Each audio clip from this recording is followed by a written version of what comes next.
বাবা, বিয়ের কি দরকার? আমি তো আছি আপনার একাকিত্ব দূর করার জন্য। বৌমা, যদি তুমি সত্যিই আমাকে খুশি রাখতে পারো তাহলে সম্পত্তি সব তোমার নামে লিখে দেব। চিন্তা করিস না বেটা, পায়েল আমার নিজের মেয়ের মতো, তুই নিশ্চিন্তে যা, আমি ওর খেয়াল রাখবো। কলকাতার উপকণ্ঠে অবস্থিত নীলাঞ্জনা ভবন যেন কোনো রূপকথার প্রাসাদ। এর বিশাল লোহার গেট, সুন্দর বাগান আর মার্বেল পাথরের মেঝে আভিজাত্যের সাক্ষ্য দেয়। কিন্তু এই বিশাল অট্টালিকায় বাস করেন মাত্র ৩ জন মানুষ: আদিত্যনারায়ণ, তার একমাত্র সন্তান আকাশ এবং আকাশের স্ত্রী পায়েল।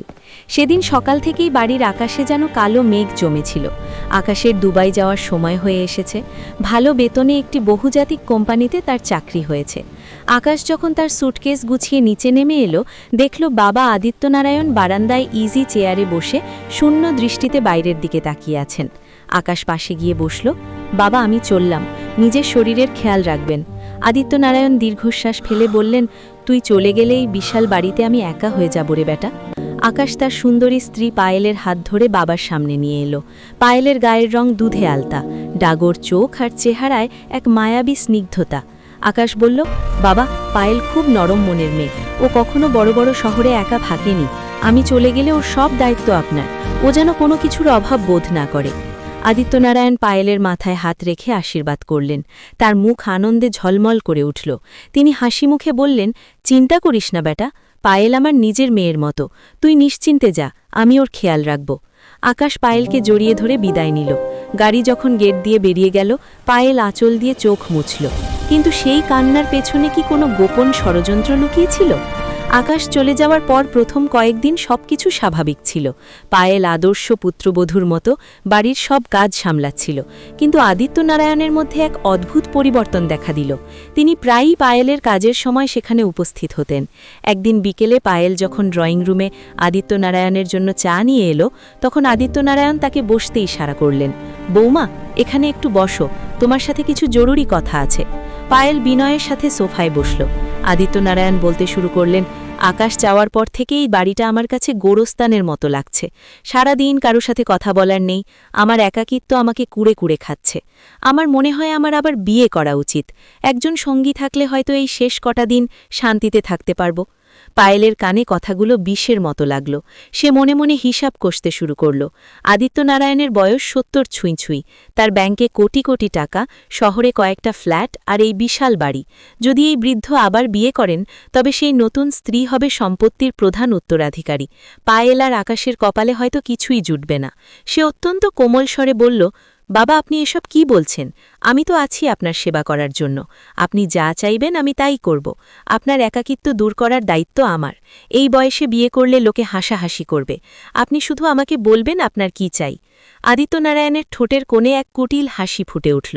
তিনি পায়েলের কাঁধে হাত রেখে বললেন, সত্যিই তো, তুমি আমার সব কথা শুনবে, আমাকে খুশি রাখতে পারবে? পায়েল মৃদু হেসে মাথা নাড়ল। সে জানত না সে নিজের অজান্তেই এক মরণ ফাঁদে পা দিচ্ছে। এরপর শুরু হলো এক অদ্ভুত লুকোচুরি। পায়েল আদিত্যনারায়ণকে খুশি রাখতে মরিয়া হয়ে উঠল। সে প্রতিদিন নতুন নতুন সাজে তার সামনে আসত। ঘর মোছার সময় বা কাপড় ধোয়ার সময় সে ইচ্ছে করেই ওড়না আলগা করে রাখত। আদিত্যনারায়ণ শিকারী চোখের মতো পায়েলের প্রতিটি চলন বলন পর্যবেক্ষণ করতেন।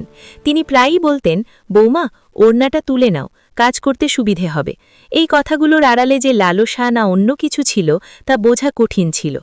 এক রাতে পায়েল তার ঘরে আয়নার সামনে দাঁড়িয়েছিল। হঠাৎ সে দরজায় পায়ের শব্দ শুনতে পেল। দেখল আদিত্যনারায়ণ ধীর পায়ে ভেতরে আসছেন। পায়েল ঘাবড়ে গিয়ে বলল, বাবা, আপনি এই রাতে? কিছু লাগবে আপনার? আদিত্যনারায়ণ এগিয়ে আসতে আসতে হঠাৎ পা পিছলে পড়ে যাওয়ার ভান করলেন। তিনি সোজা পায়েলের ওপর গিয়ে পড়লেন এবং দুজনেই বিছানায় ছিটকে পড়লেন। পায়েলের হৃৎপিণ্ড তখন দ্রুত স্পন্দিত হচ্ছিল। আদিত্যনারায়ণ অত্যন্ত নিচু স্বরে বললেন, মাফ করো বৌমা, আমার পা পিছলে গিয়েছিল। পায়েল নিজেকে সামলে নিয়ে বলল, ঠিক আছে বাবা, আপনি নিজের ঘরে যান, আমি ব্যথার ওষুধ নিয়ে আসছি। আদিত্যনারায়ণ চলে যাওয়ার পর পায়েল আয়নায় নিজের প্রতিফলন দেখে হাসল। সে ভাবল বৃদ্ধ তার হাতের মুঠোয় চলে আসছে। সম্পত্তির লোভে সে নিজের মর্যাদা বিসর্জন দিতেও রাজি। সন্ধ্যায় পায়েল নিয়মিত আকাশের সাথে ভিডিও কলে কথা বলত। ক্যামেরার সামনে সে হয়ে উঠত পৃথিবীর শ্রেষ্ঠ স্ত্রী। সে আকাশকে চুমু দিত, নতুন পোশাক পরে দেখাত এবং ভালোবাসার কথা বলত। কিন্তু এই পুরো সময়টা আদিত্যনারায়ণ জানালার আগাল থেকে দেখতেন। তার চোখে তখন আগুনের স্ফুলিঙ্গ। তিনি হয়তো ভাবছিলেন, এই মেয়েটি কত বড় অভিনেত্রী, যে সকালে শ্বশুরকে প্রলুব্ধ করে, সেই রাতে স্বামীকে ভালোবাসার নাটক করে। পরের দিন আদিত্যনারায়ণ বাড়িতে এক মধ্যবয়স্কা মহিলাকে নিয়ে এলেন। পায়েল অবাক হয়ে জিজ্ঞেস করল, বাবা, ইনি কে? আদিত্যনারায়ণ উত্তর দিলেন, বৌমা, ইনি ম্যারেজ মিডিয়ার লোক। আমি ওনাকে বলেছি আমার জন্য সুন্দরী পাত্রী খুঁজতে। যেহেতু তুমি বললে আমাকে খুশি রাখবে, তাই ভাবলাম একজন স্থায়ী সঙ্গী পাওয়াই ভালো। পায়েল রাগে ফেটে পড়ল। সে বুঝতে পারল শুধু সেবা দিয়ে কাজ হবে না, তাকে আরও এক ধাপ এগোতে হবে। সে সেদিন রাতে এক গ্লাস গরম দুধ নিয়ে আদিত্যনারায়ণের ঘরে গেল। আদিত্যনারায়ণ তখন বিছানায় শুয়ে কিছু পুরনো ছবি দেখছিলেন। পায়েল আসতেই সেগুলো বালিশের নিচে লুকিয়ে ফেললেন। পায়েল তার পাশে বসে মাথায় মালিশ করতে শুরু করল। সে অত্যন্ত কোমলভাবে বলল, বাবা, বিয়ের কি দরকার? আমি তো আপনার পাশেই আছি। আপনার মনকে শান্ত করা, আপনাকে খুশি রাখা, সবই আমি করব। যতক্ষণ আমি আছি, আপনার দ্বিতীয় বিয়ের দরকার নেই। কথাটি বলে সে আদিত্যনারায়ণের বুকে মাথা রাখল। আদিত্যনারায়ণ ফিসফিস করে বললেন, বৌমা, যদি তুমি সত্যি আমাকে খুশি রাখতে পারো, তবে আমার এই অগাধ সম্পত্তি সব তোমার নামে লিখে দেব। কিছুদিন পর এক সকালে আদিত্যনারায়ণ ঘুম থেকে উঠে দেখলেন বাড়িতে কান্নার রোল। পায়েল নিদের চুল এলোমেলো করে মেঝেতে বসে কাঁদছে। আদিত্যনারায়ণ ঘরে ঢুকতেই পায়েল চিৎকার করে উঠল, আপনি আমার সর্বনাশ করেছেন। আমি শেষ হয়ে গেছি। এই মুখ আমি সমাজকে কিভাবে দেখাবো? আদিত্যনারায়ণ অবাক হওয়ার ভান করে বললেন, কি হয়েছে বৌমা, তুমি কাঁদছ কেন? পায়েল কাঁদতে কাঁদতে বলল, বাবা, আমার দুদিন ধরে বমি হচ্ছে। আমি সন্তান সম্ভবা, আর এর জন্য দায়ী আপনি। আপনি কাল রাতে আমার ঘরে এসে যা করেছেন, তা কোনো বাবা তার বৌমার সাথে করে না। আদিত্যনারায়ণ মাথায় হাত দিয়ে বসে পড়লেন। বৌমা, তুমি কি বলছো? আমি তো কিছুই জানি না। পায়েল গর্জে উঠল, নাটক করবেন না। আপনার সম্পত্তি হাতছাড়া হওয়ার ভয়ে আমি এতদিন চুপ ছিলাম, কিন্তু এখন আমার পেটে আপনার পাপ। আপনি যদি আমাকে আপনার সমস্ত সম্পত্তির পাওয়ার অফ অ্যাটর্নি না লিখে দেন, তবে আমি পুলিশে যাব এবং আকাশকে সব বলে দেব। আদিত্যনারায়ণ কাঁপতে কাঁপতে বললেন, ঠিক আছে বৌমা, শান্ত হও, আমি সব লিখে দেব, শুধু কাউকে কিছু বলো না। পরের দিন সকালে আকাশ হুট করে দুবাই থেকে ফিরে এলো। পায়েল আগেই ফোন করে কান্নাকাটি করে সব জানিয়ে দিয়েছিল এবং কিছু এডিট করা ভিডিও পাঠিয়েছিল। আকাশ বাড়িতে ঢুকেই আদিত্যনারায়ণের কলার ধরল, আপনি আমার বাবা নন, আপনি একটা জানোয়ার। আমার স্ত্রীর ইজ্জত নিয়ে ছিনিমিনি খেলেছেন আপনি। আকাশ চিৎকার করে উঠল। আদিত্যনারায়ণ শান্তভাবে বললেন, বেটা, মারার আগে একবার সত্যিটা দেখে নে। আদিত্যনারায়ণ ঘর থেকে একটি সুন্দর ফুলের তোড়া নিয়ে এলেন। তিনি বললেন, আকাশ, এই তোড়াটি আমি পায়েলের ঘরে উপহার হিসেবে দিয়েছিলাম, কিন্তু এর ভেতরে ছিল একটি অত্যন্ত শক্তিশালী স্পাই ক্যামেরা। আদিত্যনারায়ণ ল্যাপটপ চালু করলেন। ভিডিওতে যা দেখা গেল তা দেখে আকাশের পৃথিবী ওলটপালট হয়ে গেল। ভিডিওতে দেখা যাচ্ছে পায়েল প্রতিদিন রাতে এক অচেনা যুবকের সাথে তার ঘরে ঘনিষ্ঠ হচ্ছে। এমনকি সে যখন আদিত্যনারায়ণের বিরুদ্ধে অভিযোগ তুলছিল, তার ঠিক আগের রাতেও ওই যুবকটি সেখানে ছিল। পায়েল এবং ওই যুবক মিলে পরিকল্পনা করছিল কিভাবে আদিত্যনারায়ণকে ব্ল্যাকমেইল করে সম্পত্তি হাতানো। আদিত্যনারায়ণ আরও বললেন, আর ওর গর্ভাবস্থার কথা। আমি যে মহিলাকে বিয়ের জন্য এনেছিলাম, তিনি আসলে একজন প্রখ্যাত গাইনোকোলজিস্ট। তিনি কৌশলে পায়েলের রিপোর্ট চেক করেছেন এবং প্রমাণ পেয়েছেন যে পায়েল মোটেও গর্ভবতী নয়। পুরো ব্যাপারটাই ছিল আমাকে ফাঁসানোর জন্য একটি সাজানো নাটক। আকাশ স্তব্ধ হয়ে পায়েলের দিকে তাকালো।